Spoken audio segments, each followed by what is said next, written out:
There are a couple more topics that I would like to cover for today, so we're going to do a second decoding of the headlines.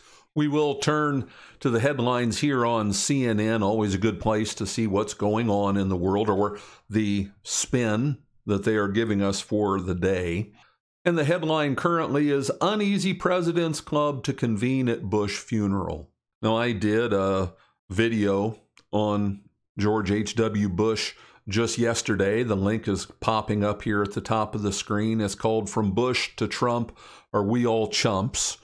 I encourage you to go and watch that. It's a short video, but I think there's good information in it.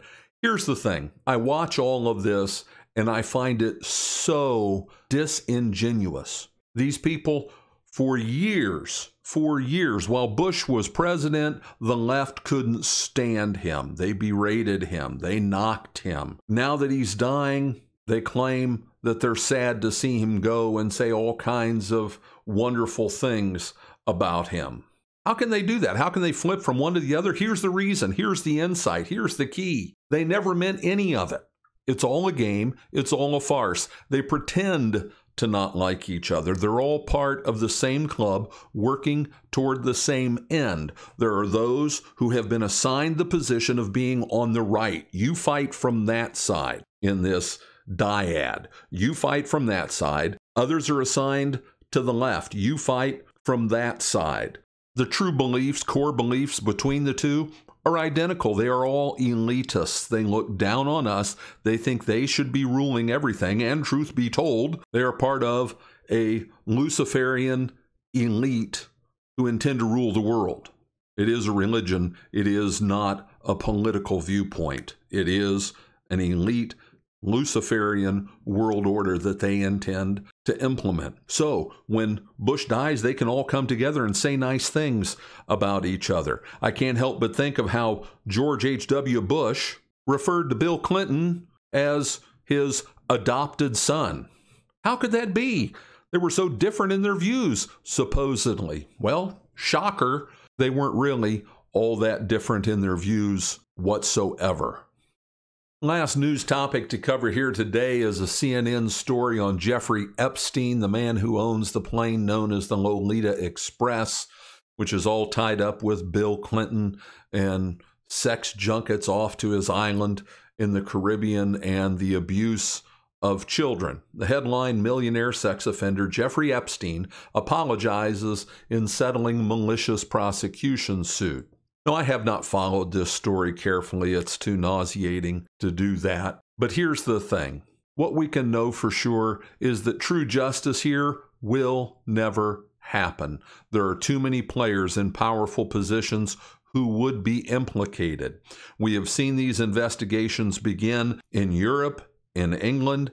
They get going and then boom, they just shut down. You hear nothing else about it. But this issue is a big one when it comes to the elite and their practices and what they do. And I need to be careful here to make sure that I don't get a strike, but we will just talk about missing children. This is a website, International Center, the globalmissingkids.org, that states that in Australia, 20,000 children are reported missing each year. In Canada, 45,000. In Germany, 100,000. In India, 96,000. In Russia, 45,000. In Spain, 20,000. In the United Kingdom, 112,000. And in the United States, 460,000. This smells to high heaven. There is no way, and if you've done any research into this at all, you know that it goes all the way to the top of the power players in our society. And so to think that anything is ever going to really happen to the likes of Jeffrey Epstein, it's not going to happen. Too many people would be exposed for what they are. Last little note on this. Here's an article from Slate saying 800,000 missing kids, really trying to debunk the number. We should expect nothing else from them. And finally, how do you think that these migrant crises around the world, in Europe and here on our own border, how do they feed into this with all these people in transit, all these kids traveling alone, it just feeds right into this perverse and sick system. Maybe another reason why there isn't that much done to stop it. That concludes our broadcast for today. Please leave your comments below. We love to hear from you. Your feedback is very important to us. There is a link on the screen with our website address. We invite you to check it out. Links to support our work are in the description below. Your support is what keeps us going. This is Matthias 76. Together, we are decoding the deception.